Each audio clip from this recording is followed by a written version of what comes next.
hair. If you have natural hair questions, go ahead and pop them in the chat. But I do want to give y'all some tips and some advice and just some encouragement for those who might be struggling with your natural hair. Okay. Now, the first thing I want y'all to know about your natural hair is you gotta change your mindset. And I said this last week. A lot of us, we have not been natural all our life.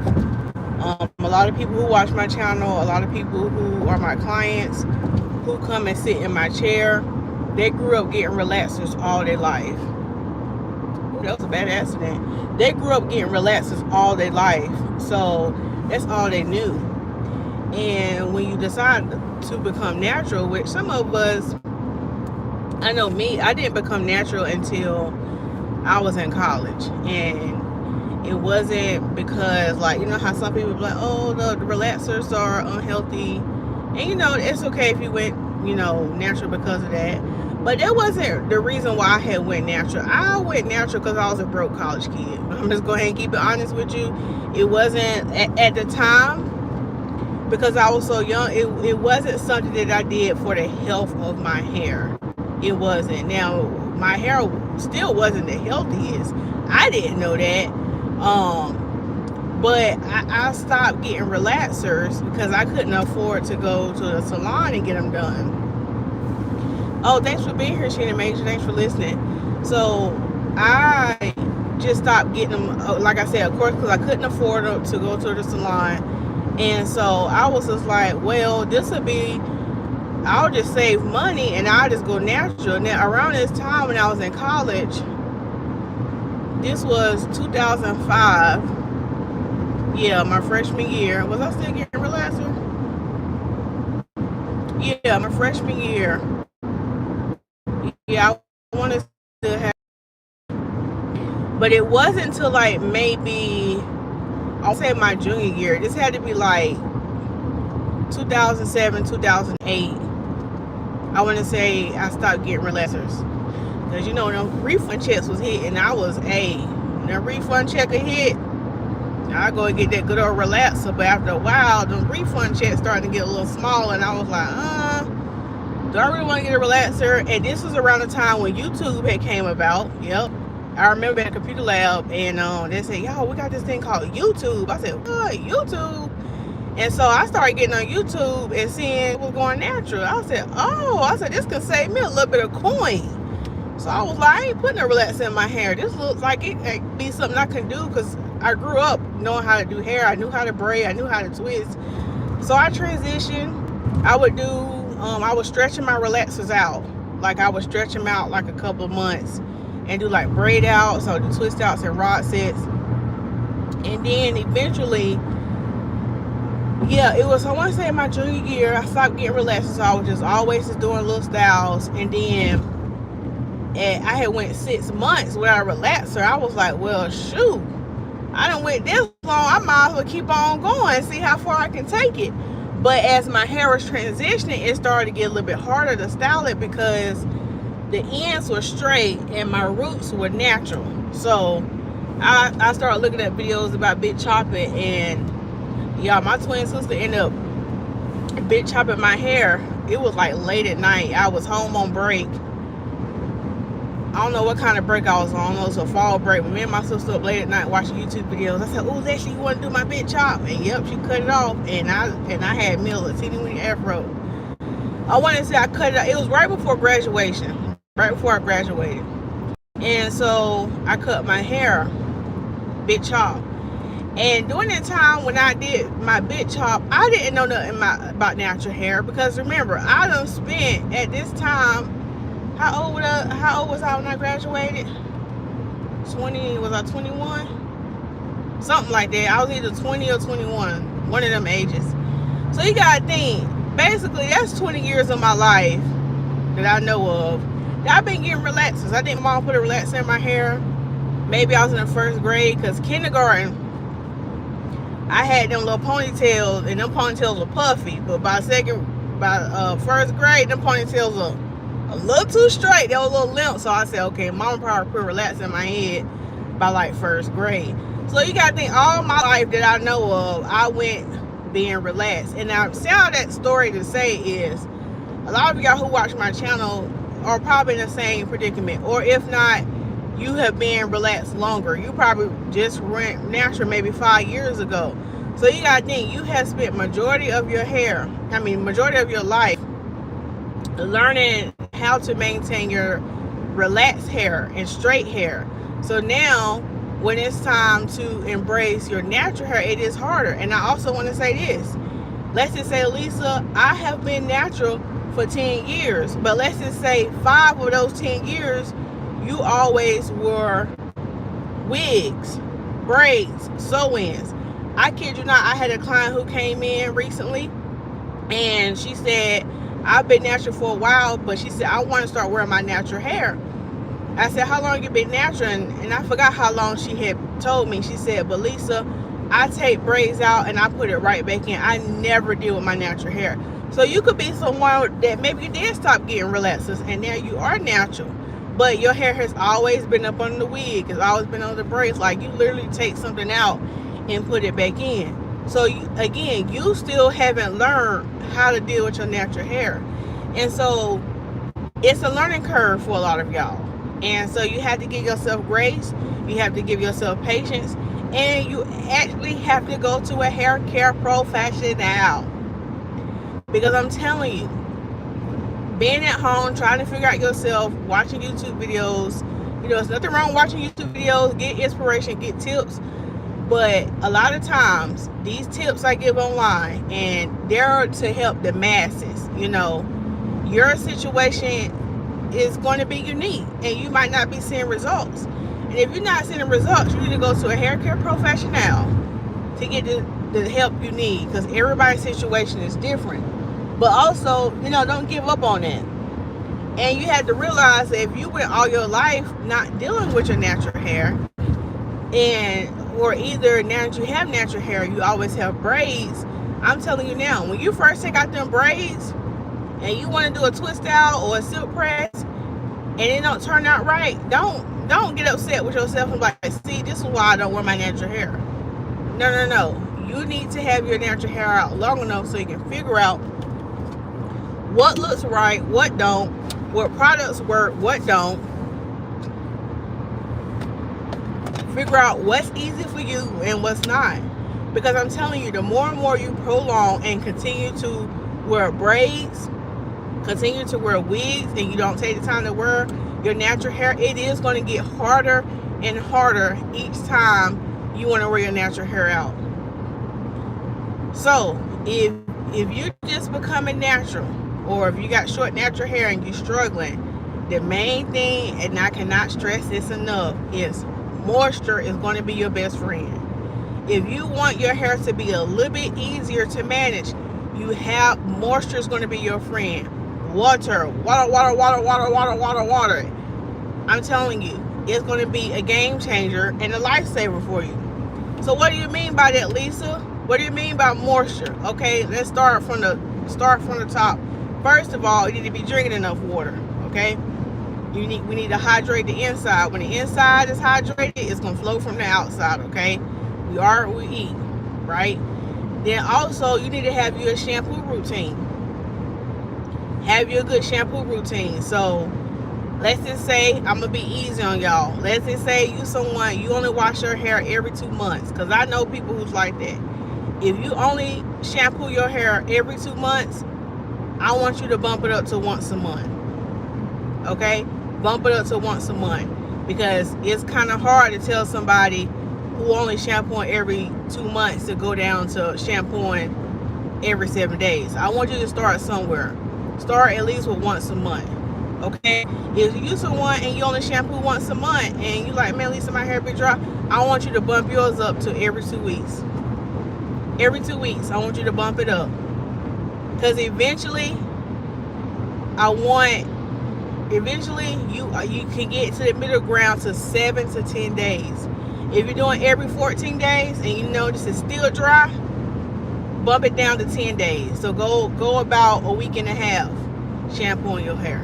Okay, now if it's crispity crackety, you need to be at 7 days. Now some people can wait 14 days to shampoo their hair. Some people can. Some people cannot. If you are one of those ones and your hair is on a struggle bus, every 7 days. How about every day? Well, now if you're a swimmer, you might need to. If you're a swimmer, if you're exposed to chlorine and stuff like that, you probably need to. But yeah, so thank you for that question. So yeah, and now let me go in detail about this shampoo, because it's a lot of little small mistakes that you could be making that you're not realizing why your hair is still dry, even if you increase your shampoos. So first things first is you need to make sure you're using quality shampoo and conditioner. Quality, professional grade shampoo and conditioner. Right? This can be shampoo and conditioner that you get from a licensed professional. Okay? Or if you're not getting it from a licensed professional, you can go to Ulta, you can go to Smilez, you can go to that link in my bio and get you a professional grade shampoo and conditioner.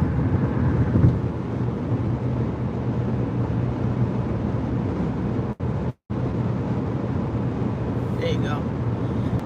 You can go get you a professional grade shampoo and conditioner. And the reason why I said that is because your shampoo and conditioner is your good baseline, okay? That's your baseline. So you want to have professional grade shampoo and conditioner.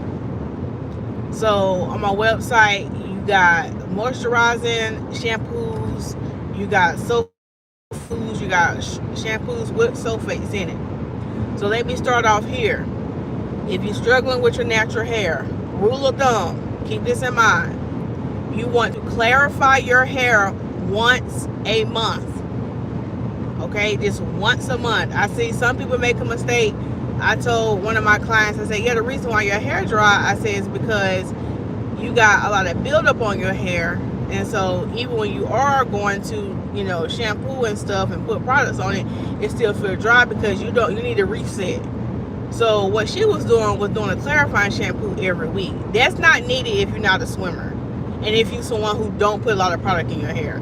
Like me, when I style my hair, I don't really put more product in it throughout the week. The only thing I might reapply is maybe leave-in conditioner.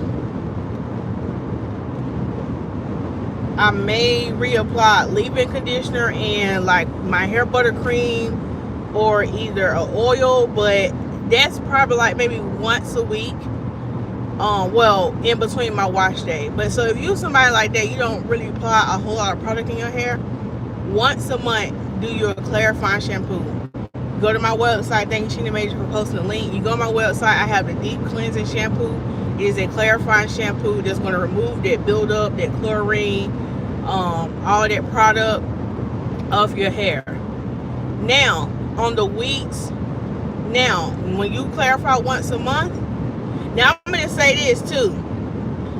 If you're someone and you only shampoo once a month, you every time you shampoo, then you use clarifier. But if you're someone who shampoos, you only need to do it once a month. Unless maybe throughout the weeks you have used a lot of product. So the weeks you don't clarify your hair, you're going to use a hydrating shampoo. Hydrating, moisturizing is pretty much the same thing, y'all. Y'all probably sometimes hear me use it interchangeably, but these products pretty much do the same thing, okay? So you're going to use that shampoo to put the moisture back in your hair. So if you wash your hair once a week, you're going to be using that moisturizing shampoo, okay? If you do every 2 weeks, then only once a month you shampoo, clarify, and then on the other week you use a moisturizing one. Now keep in mind, even the week that you use the clarifying shampoo, you're going to follow up with the moisturizing, okay? You always follow up with the moisturizing after clarifier, all right? So if your hair is dry, you want to make sure you got quality shampoo and conditioner. Another thing that's going to be a game changer if you're struggling with your natural hair is getting you a steamer. I'm telling you, get you a hair steamer. Or you can get you a facial steamer. And some facial steamers on Amazon, they'll act as a facial steamer and a hair steamer because they got different attachments. They got one attachment you can put up there for a face, and then they got another attachment you can put for your hair. So that way you can get you a 2-for-1 deal. Invest in you a hair steamer. I'm telling you, it's a game changer if you're struggling with your natural hair, because that steam is going to soften that hair. I'm telling you, that steam, it softens that hair. Like you can, now don't get me wrong, you can do the plastic cap with the hooded dryer, and I have seen results with that too. But I'm telling you, that steamer is next level for the natural hair, okay? So get you a steamer, because they're going to put that hydration, that water back infused in that hair. It's going to open that hair shaft out, hair shaft up, and it's going to allow that moisture to infuse and get into there deeper, okay? So if you're on the struggle bus with your hair and how dry it is, you probably want to start off steaming your hair once a week to get your hydration levels up. Now, once you start to notice, like, okay, now I'm noticing my hair staying hydrated longer, you can drop it down to every 2 weeks, and then probably go to just once a month steaming your hair, okay? And I'm putting this, saying all this shampoo routine in places because this is going to be your foundation, and it's going to make your hair easier to deal with. When it's dry, it's hard to deal with. It is hard. But when you get that moisture and it's infused with that moisture, it makes it it makes it easier. It makes it easier, okay? So once your hair is nice and moisturized, you do your treatments. Of course, you always want to follow up with a leave-in conditioner, and then your styler of choice. You can do you can do a leave-in, and then you can do your styling foam and then seal it with oil or seal it with cream, or you can do your leave-in. You can do a hair cream to style it with, and then seal it with oil. So just put that in mind. A lot of times your stylers can be like your moisturizer as well, okay? Oh, I'm about to get off on exit. Y'all, I'm driving to this event, exit 319. Okay, it's coming up. So do we have any questions so far? So that's the main thing. We just went natural. Moisture is going to be your best friend. It's going to be your best friend. And give yourself grace. You know what I'm saying? Like I said before, it's been years you have never dealt with your natural hair. So it is going to be a learning curve. It is going to be a learning curve. Now, styles to help keep your natural hair moisturized.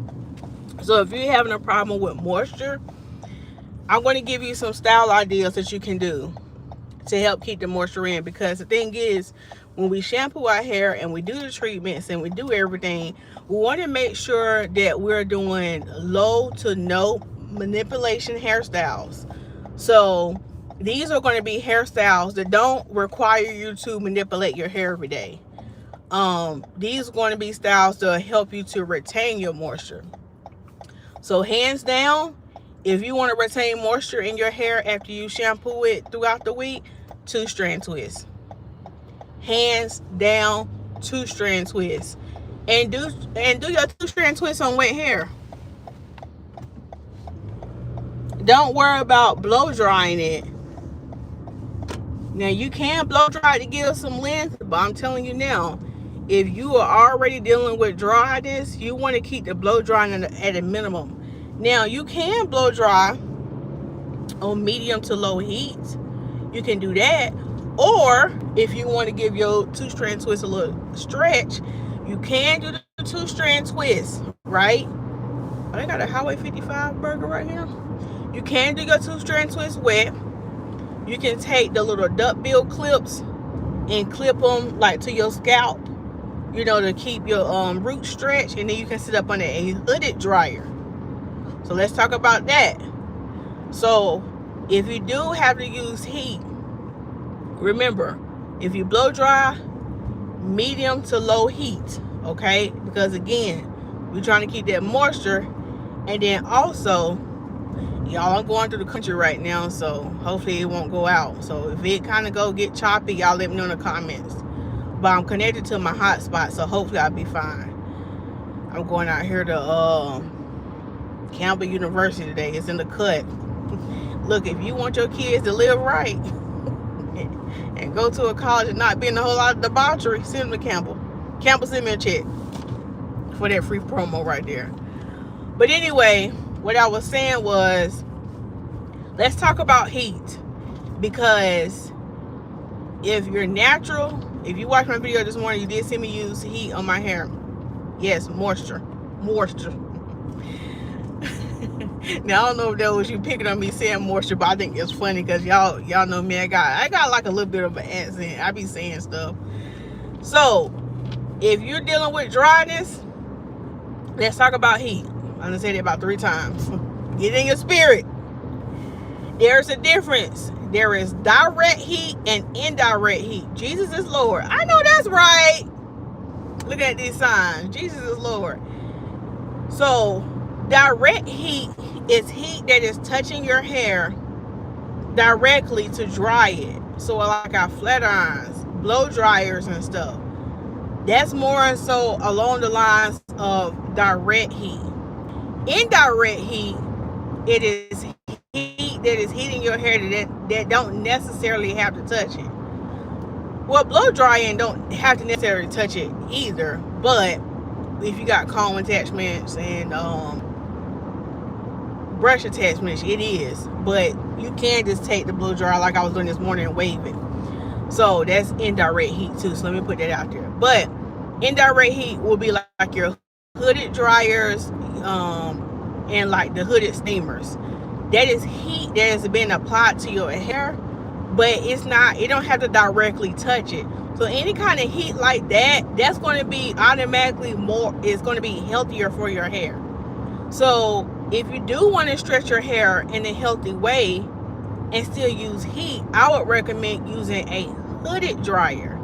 So twist your hair up while it's wet, put your clips at the base, at the roots right there, and sit up on the hooded dryer and let it your hair stretch out. Or you can do a no heat method to stretch your hair. You can braid your hair into plaits the night before, or maybe bit 2-strand twists. Let it air dry over well, I don't want y'all to go to bed with wet hair. So you might want to do this early in the day so you can have time to air dry before you go to bed, because you don't want to go to bed with wet hair, okay? Because if you go to bed with wet hair, it weakens the hair, and when you go to bed and you move it around, it damages it. So try not to do that if you can. So if you do the no heat stretching method, try to shampoo your hair earlier in the day. Like maybe pick a day where you know you ain't got to go nowhere and you're going to care about your hair. If you get home all day, wash in the morning, or just put something over it, a hat over it if you got to go out, and let your hair air dry, and then maybe the next day style it if you have time. If you don't have time to do the no heat hooded dryer, you can sit up on a hooded dryer with your clips, okay? So 2-strand twist, to me, I think holds, because your hair is kind of looped around and intertwined, your ends are just not out. It, to me, holds the moisture to the hair the best. Any kind of twist. You can also do flat twists in your hair, okay? Flat twists, you can flat twist your hair to the back, and you can pin it into a bun or a ponytail if it's long enough. If it's not long enough, you can just flat twist it and just take bobby pins and tuck the ends and pin it. Those styles like that, they're low. Actually, when you flat twist your hair, you don't have to manipulate it at all, because your end's gonna be tucked. All you really gonna have to do is put a scarf on your head at night, and that's it. You wake up in the morning, you go about your business. 2-strand twist is pretty much the same way. If your 2-strand twists are long enough where they are touching your clothes, the only thing I would recommend with that is making sure in the morning, before you get dressed, is to apply some oil to the ends of your hair.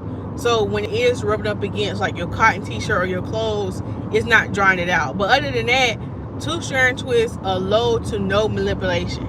And the 2-strand twist and a flat twist holds moisture in your hair so well, and especially when you do it on wet hair.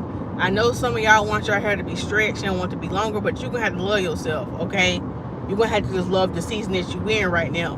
But I'm telling you, do it on that wet hair and allowing it to either air dry or sit up on the hooded dryer. And when you sit up on the hooded dryer, it don't even have to be on the highest heat setting. You can have it on medium, okay?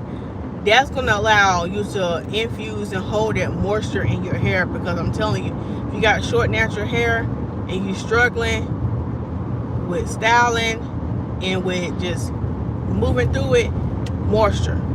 Your hair is like, if it's real bright and dirty, it is hard to kind of navigate through.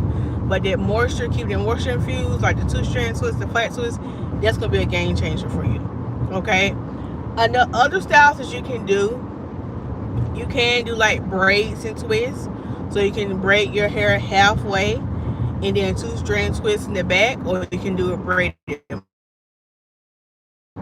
where you braid the sides and then do twists in the. They'll help you out with your natural hair, doing some natural styles. You can braid it up in the back and then have your 2-strand twist in the front. So you see what I'm saying, y'all? Giving y'all ideas of styles that will help maintain and hold that moisture. And then once you put in that style, leave it alone till it's time for your next wash day. You might notice if you do 2-strand twists, your hair stays moisturized longer, so you can go a little bit longer between shampoos. You probably can go 2 weeks and it's not dry. Man, that's okay. But if you notice it's still dry, you got to increase your moisture levels. You also can shampoo your hair with the 2-strand twist in. If you like, Lisa, I ain't got time to be taking these out and then putting them back in. You can shampoo with the 2-strand twist in. You can put a stocking cap on your head and shampoo it with the stocking cap. And you might have to maybe refresh just some of them, but it's better than doing the whole head. If you're 2-strand twisting with the with your twist in, you also can do like plaits. Like you can gather a couple of the 2-strand twists and do big plaits, and then shampoo your hair with the plaits in.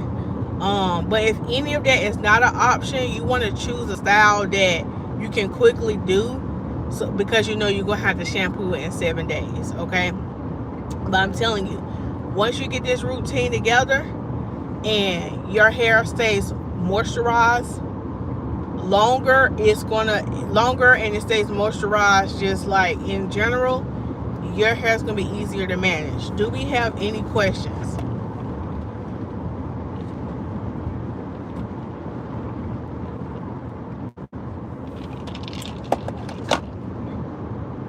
Any questions? So here's the thing, y'all. When it comes to this natural hair, it's not an overnight success. It's not. And if you find yourself struggling, book a coaching call with me. Come on. Book a consultation, book a coaching call with me. I'm trying to think, do I have that link on my website? Not sure if I do. I think it might. If I end this live, it might be in the description box where you can book a coaching call, and I can give you, we can do it via Zoom, and I can give you personalized tips for you. I have a client now, and she does really good with her hair. She do not shampoo her hair often like that. She said, well, Lisa, she came in and she one of my seasoned clients. She came in, she said, Lisa, I know you're gonna fuss because you don't even want to hear last time I shampooed my hair. I know you talk about every 7 days, but I ain't been doing that. But you know what? When she sat down, her hair was not dry. But here's the thing with this client. She has a very good diet. She drinks a lot of water. She don't put a lot of product in her hair. She take care of her hair really, really good. What we end up doing is, last time I did her hair, which I think was a month ago, I think she had went like a whole month without shampooing her hair. But the thing is with her, we had just blowed it out lightly, and we didn't really do a silk press. But what we did, she just wanted like a little bump on the ends, and she just been wrapping her hair, and she just put a little bit of oil on her ends. She said if she started to feel her ends getting dry.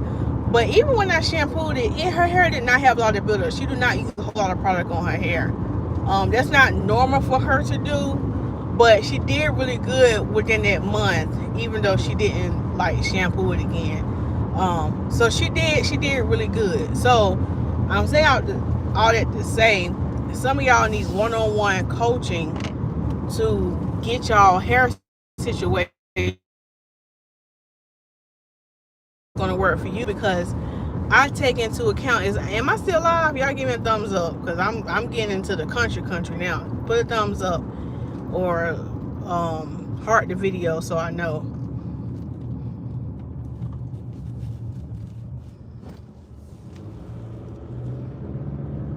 I think I'm still live. Y'all let me know. I'm gonna keep talking. So some people need that one-on-one help. And when I do the coaching calls, I take into account your lifestyle.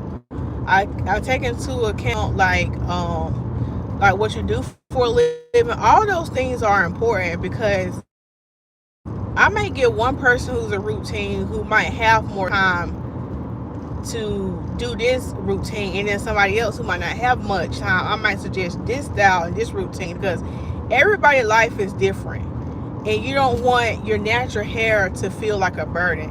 Y'all, this scenery is like so peaceful. This is like the most peaceful scenery.